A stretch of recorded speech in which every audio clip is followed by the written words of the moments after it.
वतन की फिक्र करना अदा मुसीबत आने वाली है, तेरी बर्बादियों के मशवरे हैं आसमानों में। आप क्या समझते हैं कि क्या सिर्फ ईरान निशाना है? ईरान बहाना है, पाकिस्तान निशाना है। आज से बहुत साल पहले इसराइल ही के वज़ीर आज़म डेविड गोरियन ने पेरिस में यह बात की थी। पिछले दिनों हमारे अपोजिशन लीडर अशरफ साहब ने भी इनका जिक्र किया, तो मैं गोरियन के उस बयान का सही हवाला यहां दे दूं। उसने पेरिस में सोरबोन यूनिवर्सिटी में यह कहा था कि पाकिस्तान हमारा नजरियाती जवाब है और यह हमारे हलीफ मुल्क, दोस्त मुल्क भारत को तोड़ के बनाया गया। यह ताल्लुक है भारत का और इसराइल का। अल्टीमेटली खुदा न खास्ता अगर ईरान को नुकसान पहुंचता है तो यह नुकसान फिर पाकिस्तान का होगा। अगर किसी का यह ख्याल है कि यह हमला शिया इस्लाम पे है, यह हमला इस्लाम पे है, इस्लाम में न शिया है न सुन्नी है। हुजूर नबी करीम सल्लल्लाहु अलैहि वसल्लम ने हमें मुसलमान बना के छोड़ा था। एक हो मुस्लिम, हरम की पासबानी के लिए नील के साहिल से लेकर ताबखा के ताजगर।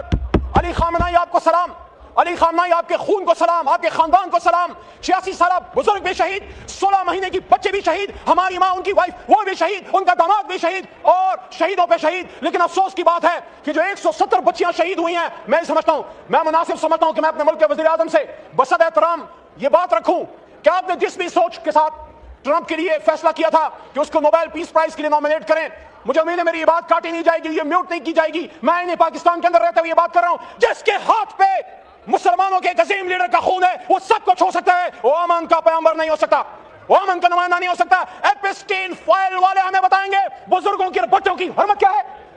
हम गाइडेंस के लिए नबी पाक सल्लल्लाहु अलैहि वसल्लम की तरफ, मदीना मुनव्वरा की तरफ देखने वाले लोग हैं। आज इस मुल्क में सियासी, स्पीकर साहब आखिरी शायद 2-3 मिनट हो, मुझे सुन लीजिए। आज इस मुल्क में हमें जो खतरात हैं, ईरान पे जो हमला हुआ, हम स्ट्रांगली कंडेम करते हैं, अमेरिका को भी और इसराइल को भी।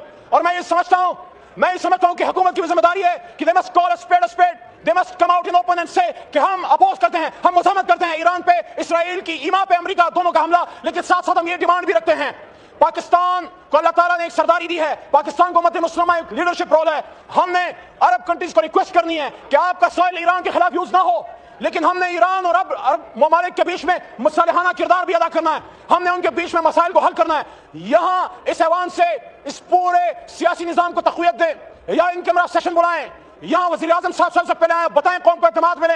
वज़ीर आज़म साहब अभी तक नहीं बोले, वज़ीर आज़म साहब बताएं कि वो कहां खड़े हैं, पाकिस्तान को कहां देखना चाहते हैं। मेरी बात याद रखिए, आपका ईस्टर्न बॉर्डर तो गैर महफूज था ही, इस हुकूमत की गलत पॉलिसीज की वजह से आपका वेस्टर्न बॉर्डर गैर महफूज हो गया। वो कबाइल जो बगैर वर्दी के आपके सिपाही थे, उन कबाइल की बच्चियां, उनके घर इस वक्त तोपों के निशाने पे हैं। वो अफगान जिसके लिए आप ही के साबिक वज़ीर आज़म ने यहाँ पे 2 बार उम्मत मुस्लिमा को खटक किया। और मैं तो अफगानिस्तान को भी कहना चाहता हूँ, आप क्या कर रहे हैं, आप अपने आप को भारत इसराइल से दूर कीजिए। आपको तो पाकिस्तान का दायां हाथ बनना है, क्योंकि पाकिस्तान कलमा तैयबा के नाम पे बना। लेकिन आखिरी बात स्पीकर साहब, आखिरी बात, अगर हम समझते हैं कि हम इस मुल्क में बगैर कौमी यकजहती के इन चैलेंजेस का सामना कर लेंगे तो मुमकिन नहीं है। कौमी यकजहती के लिए आप मुल्क के साबिक वज़ीर आज़म इमरान खान साहब तक हमें रसाई दें और उनको बाहर लेके आए। और इमरान खान, मियां नवाज शरीफ, फजल रहमान साहब, अशरफ साहब, सारे काबरीन बैठे और बिलावल साहब, यासर जरदारी साहब, और फिर मजबूत फैसले करें। इस शेर के साथ इजाजत चाहता हूं, इस शेर के साथ इजाजत चाहता हूं कि मैं तुझको सिखाऊं मैं तकदीर उमम क्या है। शुक्र करें कि किसी ने यहाँ वो एटम बम बना दिया था, वरना